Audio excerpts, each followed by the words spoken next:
দিল্লিতে অনুষ্ঠিত India AI impact summit 2026 ঘিরে সামনে এসেছে পরপর দুটি চাঞ্চল্যকর এবং হাস্যকর ঘটনা, যা ভারতের এআই ইকোসিস্টেম নিয়ে বড় প্রশ্ন তুলেছে।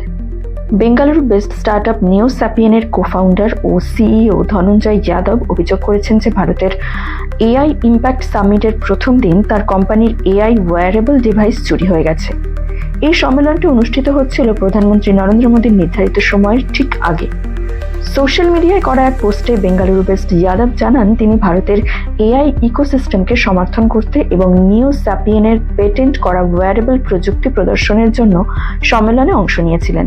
তার দাবি অনুযায়ী দুপুরের দিকে নিরাপত্তা কর্মীরা প্রধানমন্ত্রীর দুপুর দুটোর নির্ধারিত সফরের কারণে ভেন্যু স্যানিটাইজ করা এবং এলাকা ঘিরে ফেলার কাজ শুরু করেন। এতে নিরাপত্তা দলের মধ্যে সমন্বয়ের অভাব ও বিভ্রান্তি তৈরি হয়। যাদব বলেন, প্রথমে একদল অফিসার সেখানে থাকতে দিলেও পরে একটি দল তাকে সঙ্গে সঙ্গে চলে যেতে নির্দেশ দেয়। তিনি যখন জিজ্ঞেস করেন যে ওয়্যারেবল ডিভাইসগুলোর সঙ্গে নেবেন কিনা, তখন তাকে বলা হয় নিরাপত্তারক্ষীরা এগুলোর দেখভাল করবে, কারণ অন্যরাও ল্যাপটপ রেখে যাচ্ছিলেন। এই আশ্বাসকে বিশ্বাস করে তিনি ডিভাইসগুলো বুথেই রেখে চলে যান। তিনি আরও জানান, গেটগুলো দুপুর 12টা থেকে সন্ধ্যা 6টা পর্যন্ত বন্ধ ছিল, অর্থাৎ প্রায় 6 ঘন্টা, যা এক্সপেক্টেড সময়ের তুলনায় অনেকটা বেশি।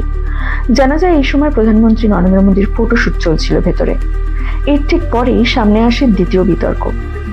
চীনে তৈরি একটি রোবটিক ডগ প্রদর্শন করে সেটিকে নিজেদের উদ্ভাবন বলে দাবি করে গ্যালগোটিয়াস ইউনিভার্সিটি, এবং এর জন্য সামিট থেকে তাদের স্টল সরিয়ে নিতে বলা হয়। বিশেষজ্ঞরা জানান এটি আসলে চীনা কোম্পানি ইউনিট্রি রোবটিক্সের ইউনিট্রি গো 2, যার বাজার মূল্য প্রায় 2.5 লাখ টাকা। এমনকি দিল্লিতে কম দামে এর নকল সংস্করণও পাওয়া যায় বলে জানা গেছে, যার বাজার মূল্য প্রায় 10,000 টাকা। এই দুই ঘটনা মিলিয়ে অনেকেই বলছেন ভারতের এআই খাতে বড় সমস্যা হলো গবেষণায় বিনিয়োগের ঘাটতি।